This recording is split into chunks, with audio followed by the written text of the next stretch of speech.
السلام علیکم ورحمۃ اللہ وبرکاتہ۔ آج ہم جب کمزور ہے وہ اسی وجہ سے ہے کہ ہمارے اندر وہ شعور نہیں ہے جو قرآن ہمیں دینا چاہتا ہے۔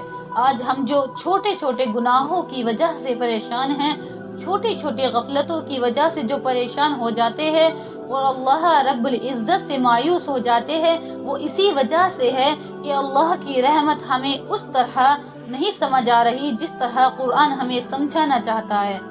پوری دنیا جو اللہ تعالیٰ کے علاوہ من گھڑنت خداؤں کی عبادت میں مصروف ہے، لوگوں کی غلامیوں میں مصروف ہے، وہ اسی وجہ سے ہے کیونکہ ان کو اللہ سمجھ نہیں آ رہا۔